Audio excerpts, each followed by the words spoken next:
João capítulo 12, o Evangelho de Jesus Cristo, segundo escreveu o apóstolo João, capítulo 12,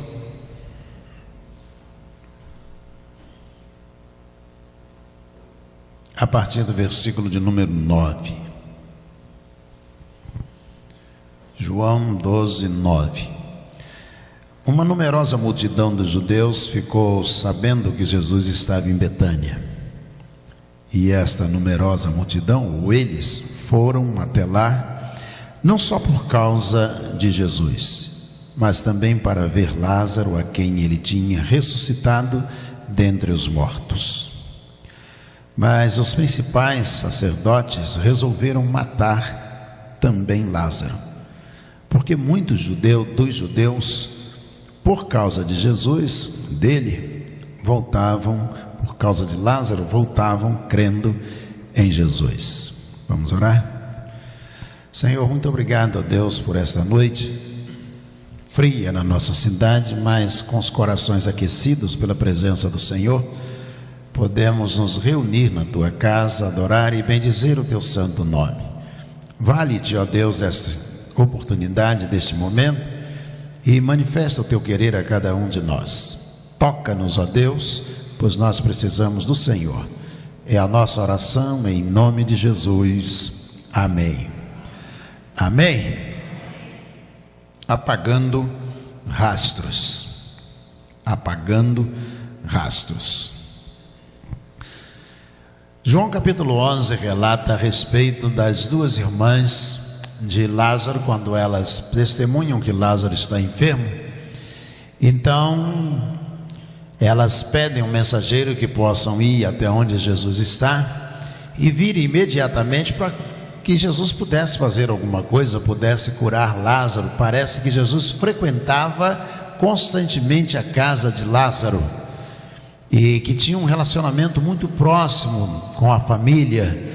Isso dá margem a muitas literaturas, entre elas The Last Temptation of Jesus Christ, a última tentação de Cristo, que fala talvez de um relacionamento, uma paixão da irmã de Lázaro por Jesus.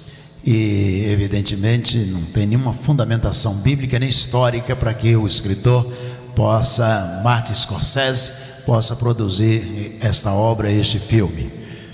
E tal qual também, Je vous salue Marie, outro filme baseado também em pura ficção.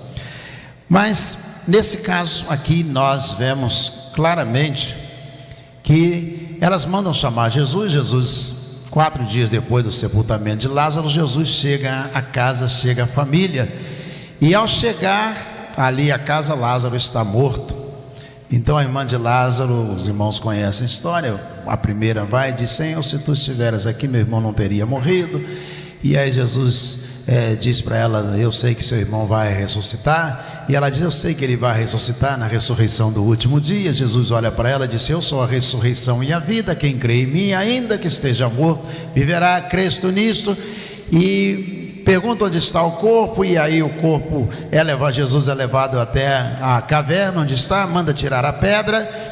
E Jesus então diz, tendo erguido os olhos, dando graças ao Pai, disse: Pai, graças te dou por me haveres ouvido. Eu sei que sempre tu me ouves. Tenho dito isto para que creiam que tu me enviaste. E tendo dito isso, Jesus, voltando-se para a caverna onde estava o corpo, disse: Lázaro, vem para fora. Lázaro sai manietado, os pés e as mãos amarradas, e ele vem provavelmente saltitando até a porta. Fica todo mundo maravilhado. Jesus entrega Lázaro a Marta e Maria, e eles vão embora para casa. E aí vem o capítulo 12, diz que dias depois eles estão reunidos e Jesus está presente na casa de Lázaro. De todo o início, desde o início, Jesus vem deixando pegadas da manifestação de Deus, desde o capítulo 1, quando começa lá o Evangelho de João. Começa em português: no princípio era o verbo, e o verbo estava com Deus, ou no grego, archeon logon Jesus Christos theon. Desde que começa lá, ele vem todo ele avançando, deixando rastros da manifestação de Deus. Já no capítulo 1, no capítulo 2, no capítulo 3, e você vai vendo Deus se manifestando e deixando pegadas. E o início do ministério de Jesus, ele é controverso para os judeus, porque Deus está se manifestando, deixa pegadas tanto na terra quanto no mar, acalmando as ondas, mandando o vento se silenciar. São manifestações que vão deixando rastros o tempo todo, e esse deixar rastro vai incomodando o judaísmo.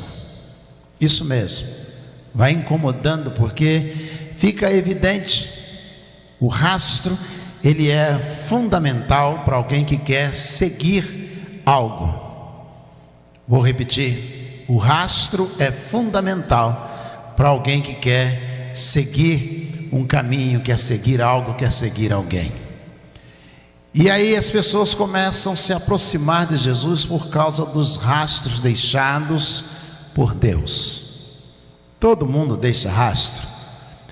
Carol diz que o livro Rastro de Sangue, ele tem uma teoria de que quando a igreja foi estatizada em 329, ao se estabelecer a igreja apostólica, que foi absorvida pelo Império Romano, por isso se tornou católica apostólica romana em 329, depois do concílio de Nicéia, diz então Carol que houve um grupo que se manteve, os albigenses, valdenses, os monteses, ultramonteses, os landmarks, eles vão se manter fiéis à mensagem primeira do Evangelho.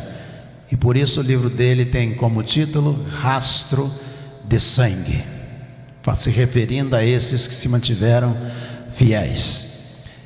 E os rastros são importantes porque as pessoas começam a ver os testemunhos, as obras realizadas por Jesus, os ensinamentos de Jesus, e pelos rastros, ou seja, pelo testemunho, pelas manifestações de Deus, elas começam a seguir Jesus.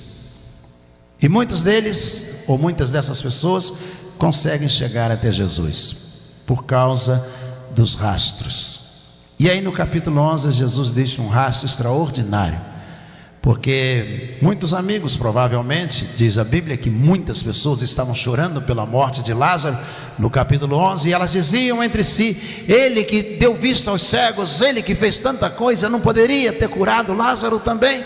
Ou seja, havia uma multidão que tinha ido ao enterro de Lázaro, testemunhado da sua enfermidade, da sua morte e do seu sepultamento. E agora Lázaro estava em casa, ressurreto por Jesus. E esse rastro intenso, diz o capítulo 12, levava pessoas até a casa de Lázaro. Jesus estava lá com a família naquele dia, nesse instante, e as pessoas iam até lá. E quando as pessoas viam Lázaro vivo outra vez, depois de ter sido sepultado, 4 dias depois do seu sepultamento, ele está vivo de novo, as pessoas acreditam, começam a crer em Jesus, por causa deste rastro deixado pela manifestação de Deus. E aí diz o capítulo 12, que nós lemos a partir do versículo 9, que alguns líderes religiosos, incomodados com os rastros deixados por Jesus, decidiram matar Jesus e matar Lázaro, ou seja, apagar os rastros.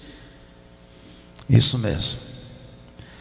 Se a gente, pensavam eles, se a gente matar Jesus e a gente matar Lázaro, a gente apaga todo o rastro, todo o testemunho que os judeus têm até aqui para eles seguirem. E eles então intentam trabalhar na contramão.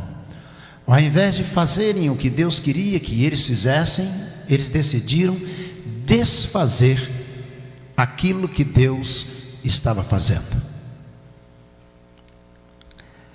A dedicação deles, o tempo deles seria voltado, ou seriam voltados a dedicação e o tempo para desfazer aquilo que Jesus havia realizado.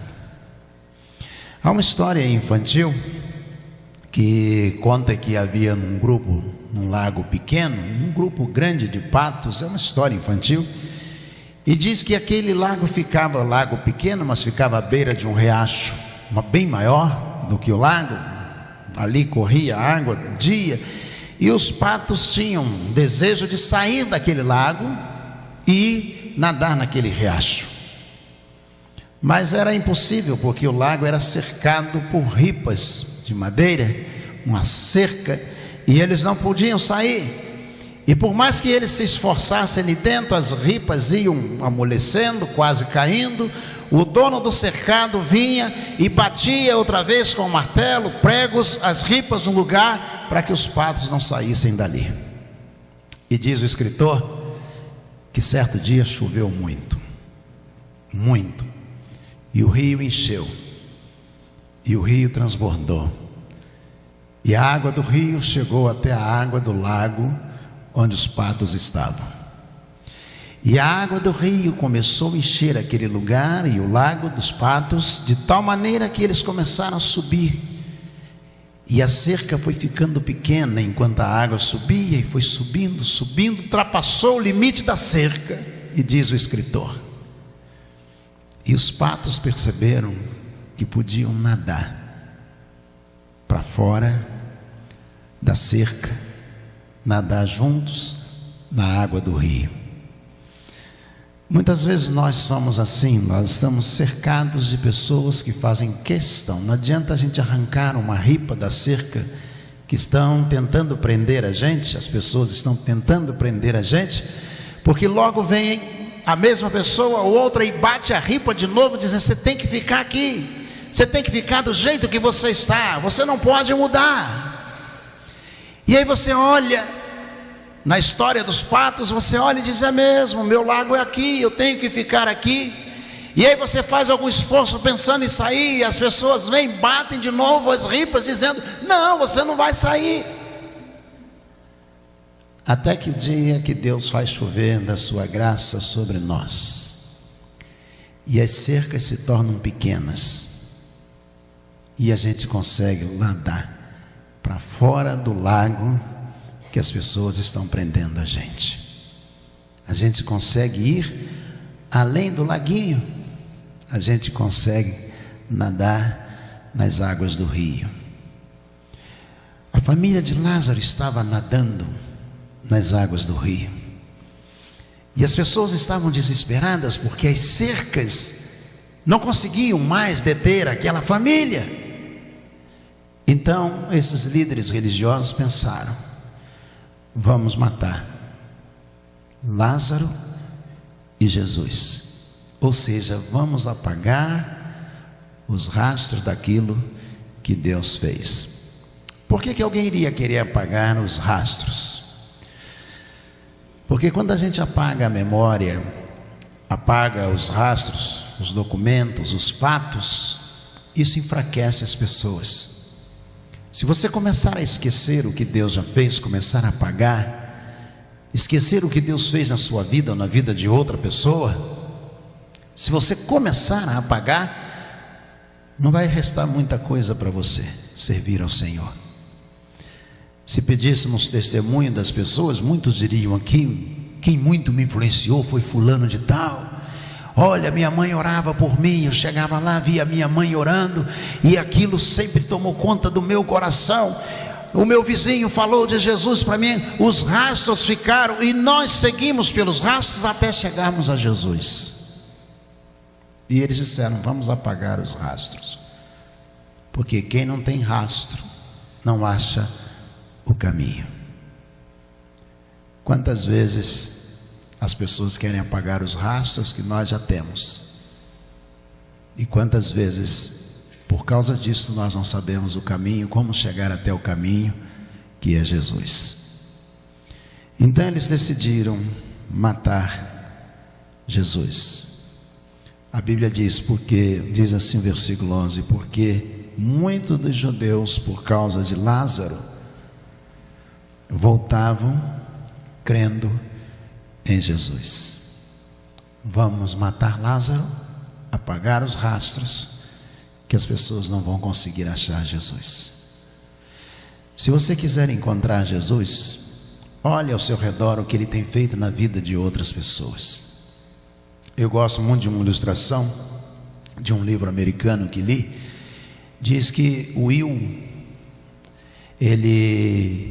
o pai dele estava dormindo na praça, bêbado, embriagado, e o pastor passou por ele e olhou para o pai do Will e parou, começou a conversar, o despertou do sono. Ele estava muito bêbado, o levou para o templo e lá deu um café a ele, cuidou bem dele, falou de Jesus. E no culto ele foi, entrou, assistiu o culto, e na hora do apelo ele entregou a vida a Jesus, e ele mudou de vida. Voltou para casa e disse que agora era crente em Jesus, tinha aceito Jesus naquela noite. E a família ficou assim meio desconfiada. Afinal de contas, há tantos anos aquele homem bebia, desaparecia, ninguém achava, voltava para casa com a roupa fedendo, sujo de lama. Nunca acreditaram muito nele.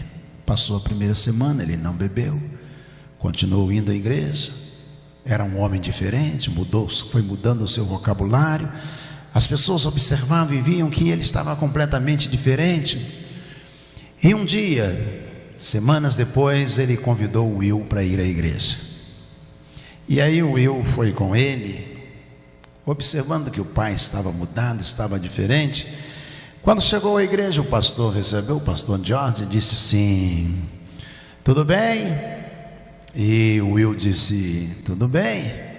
E aquele senhor disse: ele é meu filho, eu convidei para ele vir aqui, ele veio. E o pastor estendeu a mão, apertou a mão do Will e disse: você acredita em Deus? O Will, meio cético, olhou para o pastor e disse: como eu posso acreditar numa coisa que eu nunca vi? E o pastor George disse: sim, você nunca viu Deus, por isso você não acredita. Ele disse: isso mesmo. E você acredita que tem nuca? E o Will, muito esperto, disse: acredito. E você já viu a sua nuca? E ele disse: vi no espelho, por isso eu acredito que ela existe. E o pastor disse: então olhe nos olhos do seu pai. O Will virou-se para o pai e disse: olhe nos olhos dele, ele é o espelho que você consegue ver Deus. E aí o Will olhou dentro dos olhos do pai e veio na memória dele as vezes que o pai chegou em casa embriagado, caído, sujo de lama, desaparecia na sexta-feira, só aparecia no domingo. E o Will começou a chorar, e chorando falou para o pastor: eu consigo ver Deus nos olhos do meu pai. E o pastor George disse a ele: então creia, ele é o espelho onde você vê Deus. As pessoas iam à casa de Lázaro e viam Lázaro vivo, e Lázaro era o espelho onde as pessoas viam Jesus. Apagar aqueles rastros era tentar impedir que as pessoas chegassem até Jesus. E você? Você vê Deus na pessoa que foi curada, naquele que largou as drogas? Você vê Deus? Elas são o espelho onde você vê Deus.